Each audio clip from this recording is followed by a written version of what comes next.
Hey, you found Click with Rona. Each episode of this podcast, I'm going to be interviewing people that inspire me, and I'm going to share their magic, their journey, and their success. The word click has a special meaning in my heart because it was my secret word that I chose with my grandma as a child. When we listen to these people, you're going to notice when it clicked for them.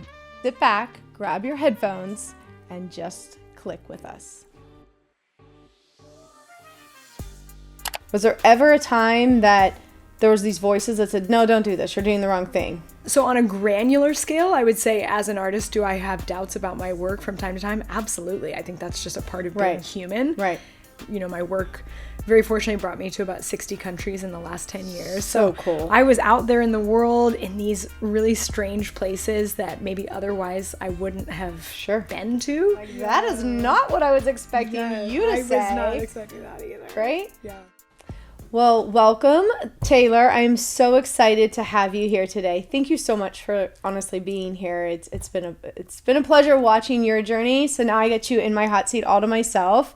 I'm so proud of you. I'm so excited to have met you, and I want everyone else to know about you. So that's why I asked you to be here. Thank you so much. I'm so excited to dive in and talk with you. I love it. So tell us a little bit about yourself, who you are, what you do, and just give me the background on you. The rundown. Yeah. Well, I'm Taylor O'Sullivan. I'm a fine art photographer, and I haven't always been a fine art photographer. I grew up as a filmmaker and photographer. I worked in the film industry for almost 15 years and worked as a commercial photographer. And just in the last 2 years transitioned into fine art, and it's been such a rewarding transition. That's amazing. So I know you from my industry, and we got the pleasure of working with you and using your beautiful fine art photography. And I'm just in the little bit of time that I've known you, I've seen you grow so much. I'm so impressed. And you are a wise old soul, but you are very young in the grand scheme of things. That's Not a compliment. That young, but thank you. In the grand, it's funny. I remember when I was your age, and people would say that to me, and I'm like, I'm not that young, but you are. And once you start to see the world, and you go back, and you're like, I really was young. Yeah. You're just a baby in the world of but it's amazing what you've accomplished. But you do, when you say you have 15 years, I'm like, how is that possible? But tell me about, let's go back to your childhood. Yeah. Did you ever know you would be doing this? I don't think I knew that I would be a fine art photographer. I think that I was always very open to the arts, and I always loved being creative and expressing myself. I was very fortunate to have fallen into filmmaking accidentally when I was 13. I accidentally got enrolled in the wrong elective class. I got put in a choir class, and I have a terrible singing voice. And so I went to my guidance counselor and I begged her. I was like, can you put me in anything else? She said, all we have left is this video broadcast journalism class if you want it. And I said, yes, anything other than choir. And it was when I was 13, that first year, I learned how to shoot, how to edit, how to do lighting. And we produced the morning announcements, which were on the high school TVs. And I totally fell in love with it. And almost instantly, that became everything that I cared about at school. I still, did sports and got good grades so that I could go to a good school. But I knew in the back of my head, I was like, I want to make movies. I want to make TV. I want to make film. This feeling that I have when I'm creating is intoxicating. And so I really poured myself into it, and I'm a very dedicated person. So when I set my mind to something, it's almost like, okay, it's going to happen. It's just a matter of when. And so I went to film school here at Chapman University, had an unbelievable education that really primed me for a very robust career in television, movies, and in documentary film. And that's actually, documentary was the basis for how I eventually got into photography, was that I would go into the field for shoots or for clients, and I would sometimes go for days, sometimes months, and I would always bring a camera, usually a film camera with me, just to kind of have on me for fun. It was always filmmaking was my work, and then photography was something that I just did because I loved it. And so if I had an extra hour before my call time, or maybe a day off, if I was in some strange location, my work very fortunately brought me to about 60 countries in the last 10 years. So cool. I was out there in the world in these really strange places that maybe otherwise I wouldn't have been to through the vehicle of documentary film. But that's when I started taking photos, and I never really shared them with anyone. It was always just something that I really did for me because it filled my cup. And in the last couple years, I'd say about 7-8 years ago, I started to work more as a commercial photographer, shooting people, shooting products, working for brands, working for musicians, and just had so much fun doing it. But the thing that I realized was that, say I would go into the field for months and I would create, if I was working on a short film or even on a long form movie, the shelf life of what I was creating, it felt really short. And especially when I was working as a commercial photographer, I would take a photo of somebody and I could have worked on that or prepped for that for weeks or months. And then it would go onto the internet, whether it was, on social media or on a website, and it just felt like it was relevant for a couple minutes. Right. And then it sort of just disappeared. It faded into the ether of the internet. Interesting. And I felt like, and maybe you can resonate with this feeling because you create permanent, long-lasting settings where people enjoy their lives. Yeah. That's what I was craving. I was craving something that had more longevity and more weight to it. I wanted to see the thing that I created that I felt so passionately about. I wanted to see it for more than 5 minutes. And so when we moved to our place in Laguna, I printed 1 or 2 pieces of my photography that I really loved. And I remember the feeling of putting it on the wall and then taking a step back. And I actually just got goosebumps. If you could see the little hairs on my arm. Look at you. Affirmation. And that's the click moment, right? If there's arm hair, there's a click. Absolutely. And I just remember taking a step back and looking at it on the wall, and I was absolutely captivated by the feeling. I was like, oh, this feels so good. I care so much about this image. I spent weeks creating it. It was shot on 35 millimeter film, so maybe I had to wait a couple weeks to even see the image. And now here it is, immortalized on my wall forever. And that was kind of it. So that was your click moment. That was the click moment, 100%. And anybody that knows me will tell you I'm a very full-on person. Yeah. So I'm either going to do something like 110% or I'm not going to do it at all. Yeah. And I got the feeling, the little spidey feeling came up where I was like, oh no, I'm going to have to start a fine art photography business and a gallery and all this stuff. And that's exactly what happened. Oh my gosh, I love that. That's exactly such a cool story. It's very organic, but you stayed true to what you felt deep inside you. And going back to your childhood, this was in you, and you recognized it, and you paid attention to it. Was there ever a time that there was these voices that said, no, don't do this, you're doing the wrong thing? No. No? I definitely have had doubts while working. I think as creatives, sometimes we have very high standards for ourselves. Sure. I have very high standards for myself. So definitely in the creative process, I've felt moments like, oh, I wish I could do this better, or I wish I could give this something that it needs to elevate it to the next level. So on a granular scale, I would say as an artist, do I have doubts about my work from time to time? Absolutely. I think that's just a part of being human. Right. Did I ever feel doubt that I was on the right path and that I was living in alignment? Absolutely not. It was like the easiest yes decision. And it's always, even when it's hard, working in film, it's a lot of work. Working as a photographer, it's a lot of work. Even when it was hard, I never had any hesitation that I was doing the right thing. There's nothing else that I could imagine doing. That's amazing. And you're very fortunate that you kind of found, you have a different story that a lot of people don't know what they're going to do. Yeah. So you went to college. You knew this from 13. Yeah. That's very young. Now I meet 13-year-olds. I felt so old and mature. And I think I am a bit of an old soul. You alluded to that. I definitely am. But now I meet 13-year-olds and I'm like, that's so crazy. That's a child. And I knew the first time I picked up a camera, I was 13. I knew. I was like, oh, this is it. There's nothing else for me. That's awesome. What a gift. What a blessing to know that, right? An accident. Yeah. An accident. And I think, we talk about this a lot, is sometimes the best things come from accidents or mistakes or, things that go wrong, and not the way that you not the way you hoped. Perceived. Yeah. Yeah. And not often, do you get this trajectory, but that's pretty amazing, because I certainly wasn't my first career what I'm in, but I do know that what I'm doing now, I did bits and pieces of it along the way to kind of corral me into this realm. Even the yoga. Yeah, everything. Everything has led you to where you are now. Everything. Yeah. And so I say that to people, like, you're a living, breathing example of following what your gut and your heart is telling you to do.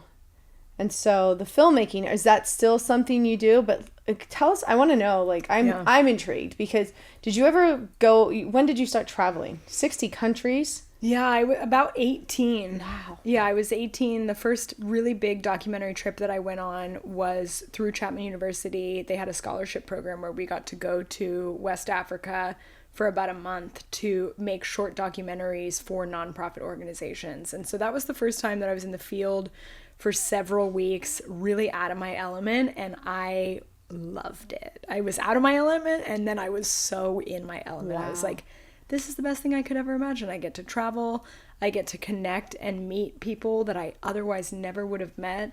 The intention behind the short films that we were making, there was such a power behind it because it was in service of these really amazing organizations with these incredible goals and aspirations. And so that's kind of how it began when I was 18. And then the first job, when I graduated from film school, the first job that I had, it was a crazy job. I was a filmmaker and photographer for a company in Thailand that offered 6-week tours of Thailand. So I moved to Asia with 7 days notice, didn't know a single person, got on a plane, moved to Bangkok, and then I would live on these 6-week tours where I would basically just follow people around having the time of their life in Thailand, hiking, going to beaches. And you're 18. I was 21 at that point. 21 at that point. Yeah. And in that job, I was shooting photo and video every single day. And it was the best job that I could have had, because I think in order to really hone a skill, whether it's filmmaking or photography or design or anything, I really think that doing it every day is the best way to get better at it. And I have young people and other film students come to me and ask for advice about how to get better at their craft or how to travel more. And what I always say is just shoot every day. Even if it doesn't have to be exciting every single day. Right. It could be, a vlog, a day in your life. It could be shooting your cat. Yeah. It doesn't really matter, but the more you shoot, the better you get at it, the more confident you feel, and then your work elevates overall. So that was really the best first job I could have had, because I was shooting every day. I was editing in the field and constantly honing my craft. Wow. And so your work has been shown through documentaries, through corporate companies, music industry, everything. Yeah. That is so cool. It's been so much fun. If anyone is considering a career in the arts, I highly recommend it. Don't listen to what your parents have to say about going to work in finance. And this is partly why I want to talk about this stuff, because I was talking to Moya on one of my podcasts. I told her my master's thesis was about integrating the arts into the curriculum and how important it is, and how many kids were not touching and telling them that they have a gift and using it. So clearly someone along the line, or just intuitively, you knew. So what was, I know both of your parents, they're both amazing people. They did something right along the line. Do you feel like they ever, because there are people that go, oh, don't go into arts, you're not going to make any money. Who cares? Like, right? Like, do you feel both of your parents are in the arts? They are. They were the ultimate emblem, because they both did not pursue the traditional 4-year career, white picket fence, all of that. Right. So when I said I wanted to go to film school, they were like, great. That sounds awesome. And I got the chills for you. And that is so beautiful to have, because I think feeling a support system, whether that's through your parents or through your spouse or whoever it is, feeling supported because it is scary to go out and do something different. If everybody's doing one thing and you kind of want to go off and do something different, it can feel scary. So even if it's just one person that's in your court, so maybe, you know, there's viewers that don't have the support of their parent. They want to make a transition into something new, into the arts, into something a little bit riskier. Yeah. Just get one person in your court and just call that person when you need a pep talk. And the rest of the noise, honestly, just let it roll off the shoulder. I think that's going to be a key takeaway. I 100% agree with you, because I think people think you need an entire cheerleading squad behind you. You don't. Not often people have a whole support system, but I do believe that it takes one person. And one person is all it takes, whether it's a spouse, Who was parent. the first person for you? You know who it was? It was my grandma. Really? So my grandmother, I think that's where I get my creative, artistic ability, and she always encouraged me to go to art school. I couldn't understand what I would do with that, because I'm artistic, I can draw, I can paint, but I never saw myself as that good. I wasn't going to be a fine artist in my mind. Like, I love museums, but I couldn't comprehend, what am I going to do with an art degree? It wasn't until I realized that later in life, going through teaching, not wanting to be a teacher, my grandmother was right. I should have gone into some sort of art. I should have been an art teacher, if anything. But it all worked out the way it was supposed to. I went back to design school, but it was only that one person that it was in the back of my mind that I can do anything I wanted. She was my biggest cheerleader. And she was the one that told me, like, because I think she was living vicariously through me.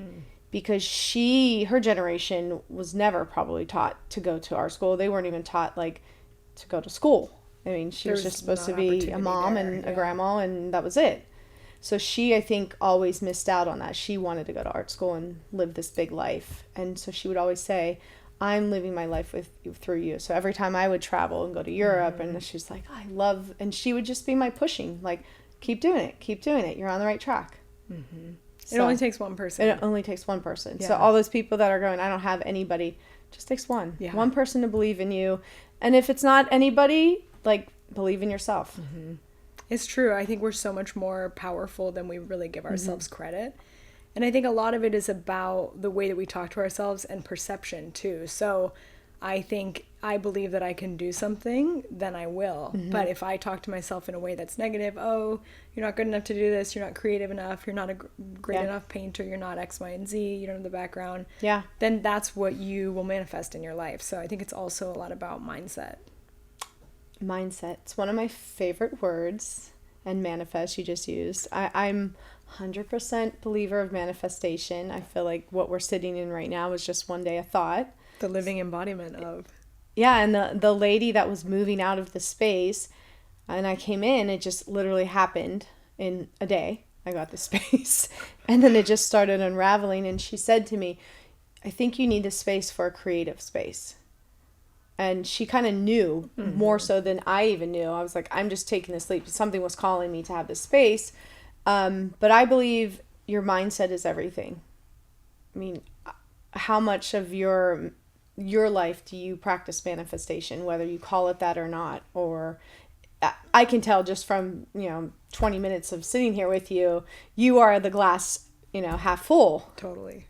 Yeah, I think it's something that I've practiced my entire life. Yeah. And only in the last 5-10 years could I really articulate it in that way. I think it's something that I've always done. Visualization, I think, is one of the most important tools. And so as a kid even, if I could picture something, I could do it. And so I think that's why I said earlier, it's all about mindset. It's like the way that we talk to ourselves, and also the way that we picture our life ending up. You're writing it in your head. You're writing your future and your reality in your head every day. So I think only in the last couple of years did I know that it had a name, manifestation, visualization, but weirdly it was always something that came very inherently to me, even when I was a lot younger. Yeah, I would agree with you. I think the word manifestation became kind of cool. Feels like a new word. It's a new word. Only 8 years ago was it coined in Urban Dictionary, but we've been doing it for millennia. We've been doing it for a lot longer even than you and I have been here. What's I can tell you a moment, because this is kind of making me think about a moment where I met with someone very successful years ago when I was just starting my business. He was a Marine. He was a CEO of a big company. And I asked him, and I was so surprised by his answer. And I said, what is your secret to success? And how did you get here? And do you have any idea what he would told me? He was a Marine? Yeah. I don't know. What did he say? He told me gratitude. Yeah. He said, every single morning I get up and I meditate and I write in my gratitude journal. And I was blown away by this 6'2" big Marine guy that said that to me. And here I am with my, yoga teacher turned into a designer. I'm like, that is not what I was expecting you to say. I was not expecting that either. Right? Yeah. But it stuck with me all these years. And those are the types of moments that I think that really resonate with you. So did you ever have one of those moments where someone influenced you in a big way? I feel like I've been very fortunate to be surrounded by a lot of really strong and creative entrepreneurs. Almost everyone in my family has kind of done things their own way, right? Didn't necessarily go to college, kind of started the company on a whim. My grandma also is a huge inspiration for me. She worked through the LA Times through the 60s, shattered the glass ceiling, traveled all over the world. And so I feel like I've always seen what is possible if you can abolish fear. Yep. And I think that was something that I've witnessed not just through one person, but through many people. Yeah. And I think another aspect of it is just simple, good old-fashioned hard work. It sounds basic, but it's true. I was always open to, working in Hollywood, you have to kind of climb the ladder. You start as an intern working for free and you're getting coffee and you're the first person there and the last one to leave. And it sounds kind of tired. I don't know. It sounds very 90s, but it's real. Be ready to work hard. So have the right mindset. Yep. Okay, I can do anything. I can go anywhere. If I can visualize this reality, I can create it. But it's not sparkly rainbow magic. For me, it also required real, tangible, hard work. And I feel as though I've always had a lot of really powerful representations of that. And I don't take it for granted.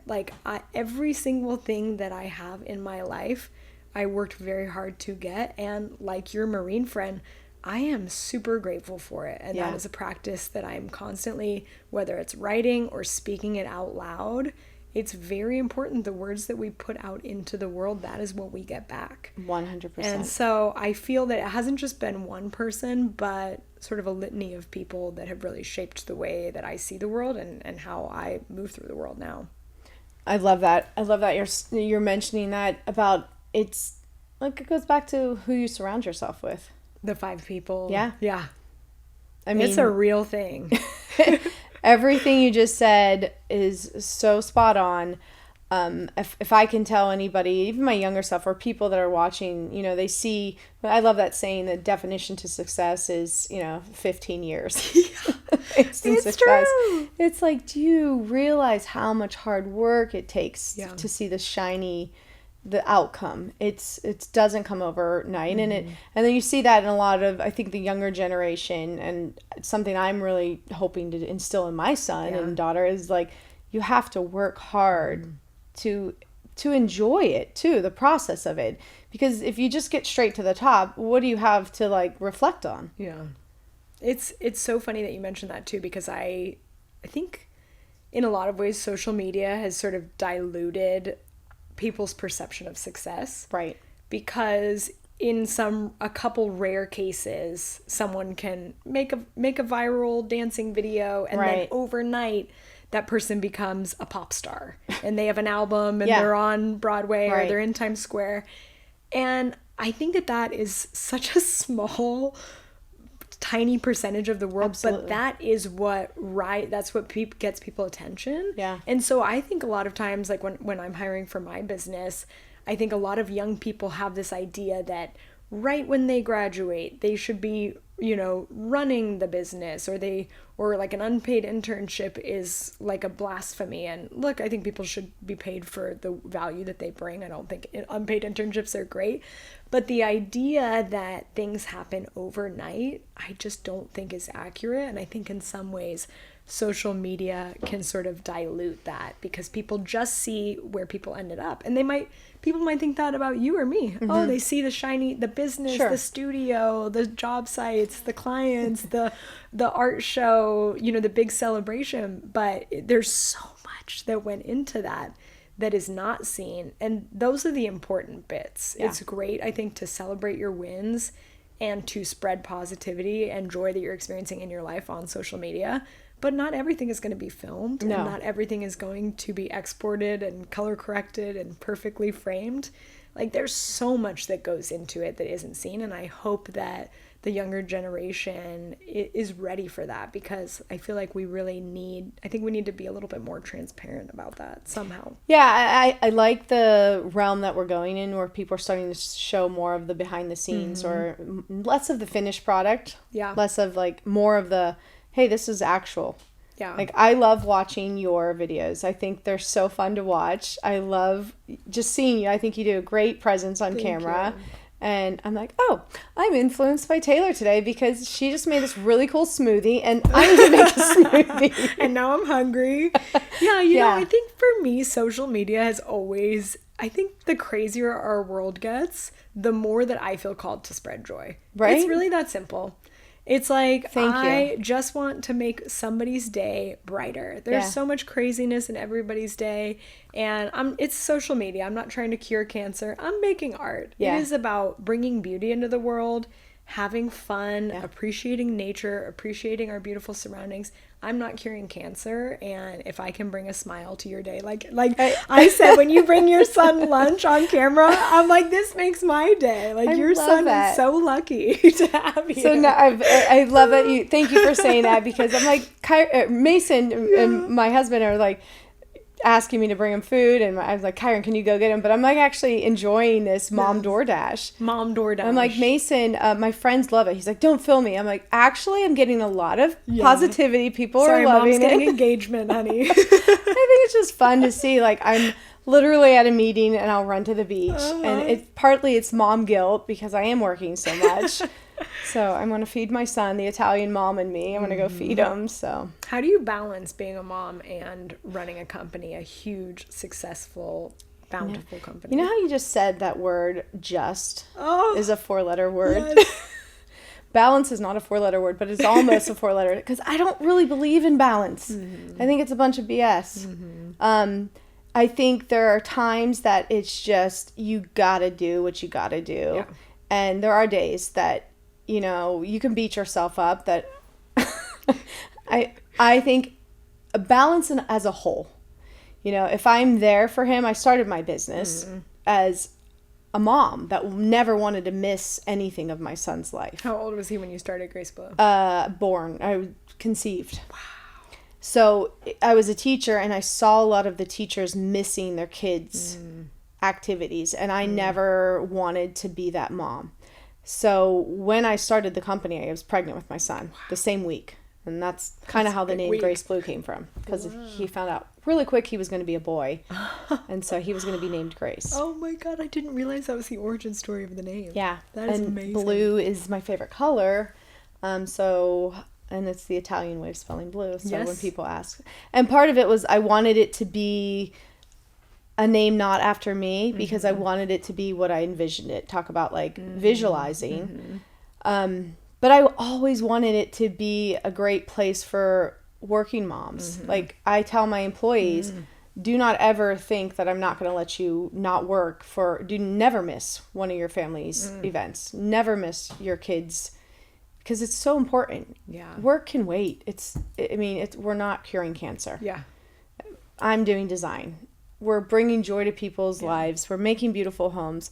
But at the end of the day, the most important thing to me is my family. And that is my why. My son was my why. Yeah. So there's no balance. Some days it's completely back-to-back meetings.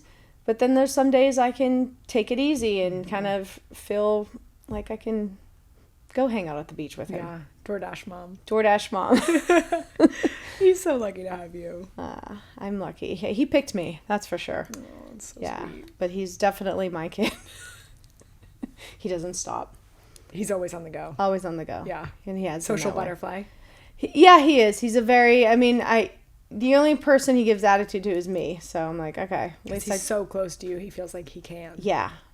And he knows that you'll love him unconditionally. Yes. That is definitely something. He uses it to his advantage. He definitely does. But he's a great kid. I'm super proud of him. And I cannot believe I have a senior in high school. That is so wild. It's wild. Congrats. Thanks. You made it. Made it. I raised a good human. That was my goal. Yeah, you've done it. But you were on this amazing trajectory. Tell me a little bit about something that you just created, and now that we're in fine photography, and I was so honored to have you. We had one of our homes on the home tour this year, and you were able to put your art in our project, which got such great feedback and rave reviews from so many of the community. And now you've taken this the next step. You're just doing so much. I can't even keep up. I'm like, girl. I don't have any kids, so I'm able to just go full all day, every day. But you will. You'll do the same thing when you have kids, if you have kids. So. It's been a really exciting year, and thank you so much for bringing me on to the Newport home tour. The Happy Place, that house is just absolutely amazing. And I felt like my art really complemented the space. It just had such a great energy. It was vibrant. It was playful. It's such a special place. And just actually this week, Colterra has opened a new pop-up gallery in Laguna Beach, which I'm so excited for. We're right across the street from the Laguna Art Museum on PCH. Yep. And I'm going to be there through the end of October, and it is an unbelievable space. I'm sharing a really large, beautiful gallery with GW Contemporary, who's a dear friend of mine. And so it's 2 galleries under one roof, 2 kind of sister galleries. And so she's bringing in a lot of international artists, painters, sculptors, and then I have the fine art photography. And I also just released a brand new collection this week also. So I heard about it. I know. I can't wait to see it. Some of the Grace Blue gals have been into the gallery to see it. We'll have to get you in next week. And the new collection is really exciting because it's very different than the first collection, not necessarily in the way that it looks, but in the creation of it. It was a deeply different process than the first collection. So I mentioned earlier that I spent about 10 years working in 60 plus countries. And the way the first collection came about was that I had a 10-year archive of images that I had shot. And so all the images that you've seen from the first collection, those were sort of hand-picked across the course of a decade. Like, let's call it the best of the best. Wow, okay. Whereas this new collection, I had already started Colterra. So when I went to go shoot this new collection, it was the first time that I was ever creating art knowing I'm creating art for a gallery. Got it. Which was a very different energy than I'm just in the field and I'm taking photos because I love it. Oh, it became a gallery subsequently years later. Yes. And so there was a very different feeling going into it. And earlier you brought up doubt. You were like, did you ever have doubts that you were doing the right thing? No, I've never had doubt that I'm doing the right thing. Right. But I had hesitation for sure because I felt a sense of pressure. I was like, oh, I loved this first collection. Can I create something that I'm proud of, that's powerful, that's aligned with the vision? Can I create something not in 10 years, but in a couple months? And so last year, after I wrapped up the first pop-up gallery, I took a couple months and we spent about 6 weeks in Europe, a couple weeks around the US, and then about a week and a half in Japan shooting the new collection. And so it spans 3 continents and 5 countries, and I have to show it to you. You'll just have to come in and see it. Yeah. But I'm really excited about it. And I was feeling very inspired to continue the legacy of the previous collection. You'll remember some shots like Dharma, the abstract shot of the mushroom. Yes. that was one of my favorite shots from the previous collection. And so this time around, we went to a couple different locations to forage for wild mushrooms and to get new photography of these wild mushrooms in the field. Oh, cool. And at one point, we hiked a mountain for almost 9 hours in Albania. They have their own Alps in the Baltic Alps up there near like Kosovo, Montenegro. Yeah.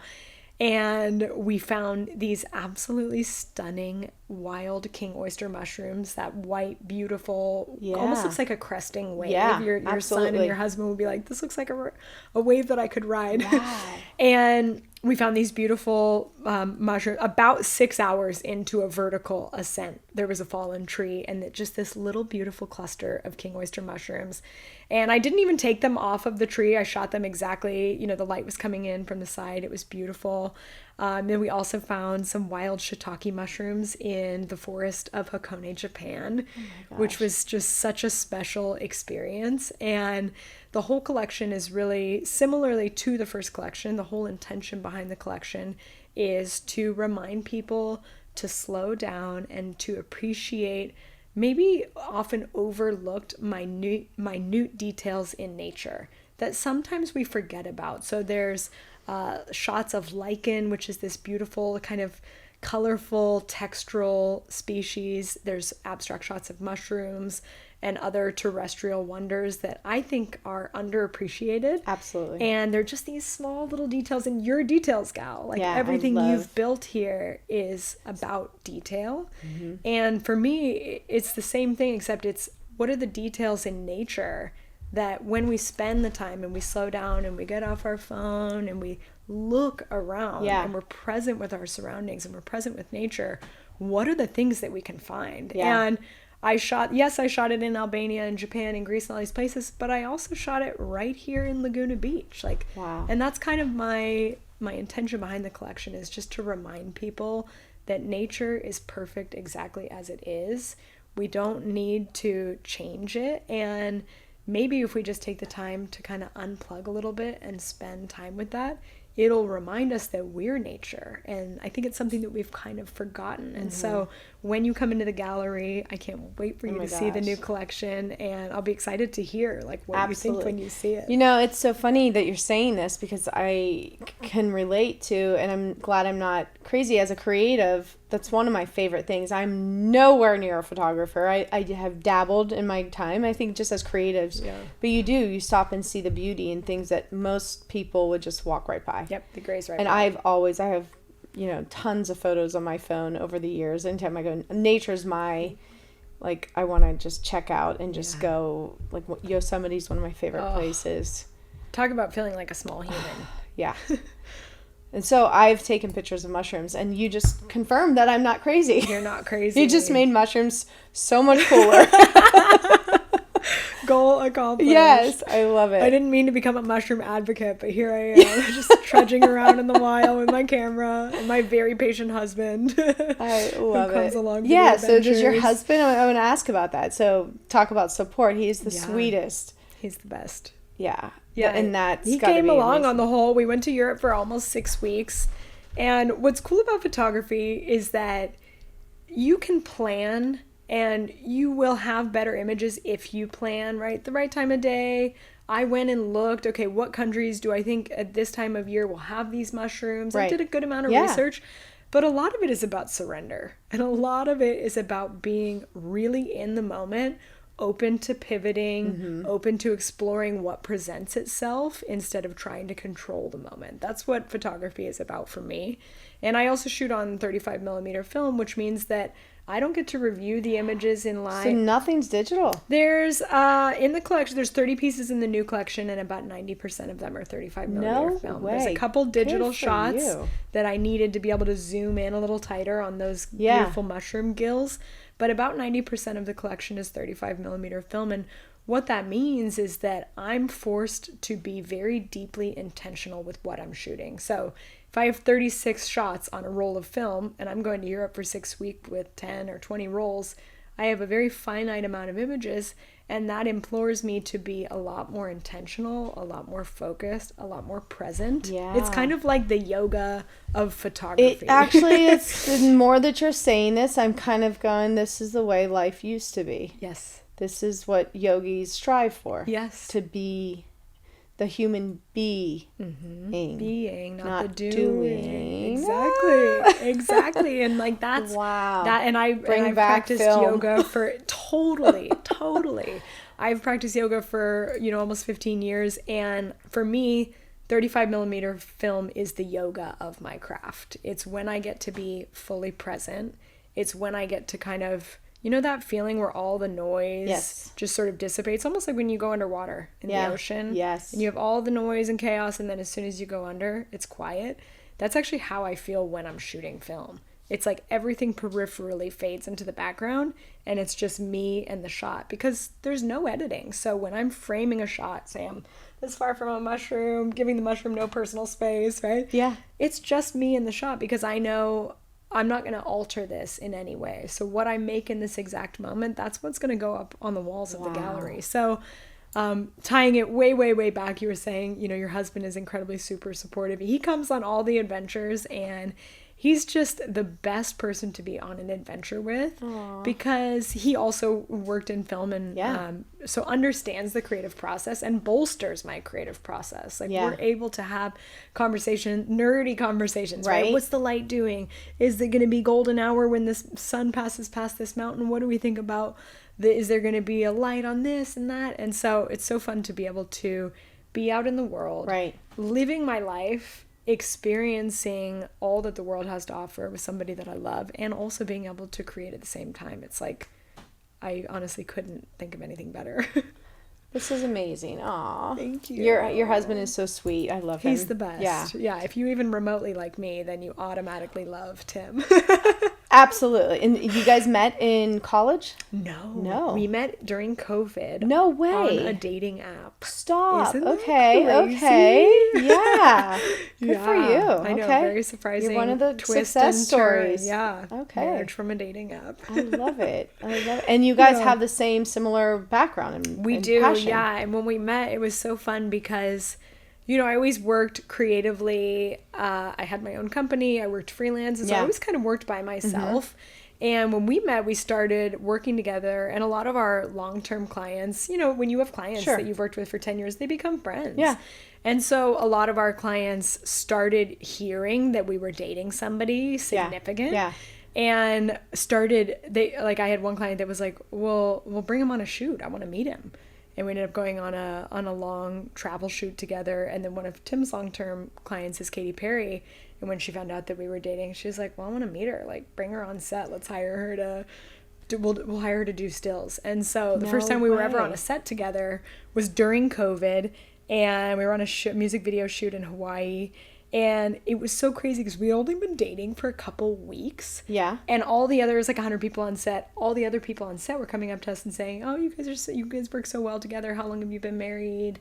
And we were like, we literally just met. I'm like, I barely even know this guy. I can tell he's great. I can tell he's a keeper right off the bat. Wow. But it was always that very easeful, organic, the relationship that we had in person also translated to our work life. And we had just the ability to work so seamlessly together and just support each other on set. And it's just been fun. It's been really fun. It should be fun. Yeah. Yeah. And if it's not, then it's not the right person. Yeah. And I can tell you, I wasn't as blessed to have that easy of a story, but I am beyond ecstatic where I'm at right now and where I landed. And my husband and I can say that picking the person that is fun and makes you laugh and smile, it makes everything better. Yes. Because then you can get through anything. Yeah. Because things will be hard. Absolutely. It's not always going to be easy, but if you pick the partner that you can cry laughing through like a super bummer of an experience with,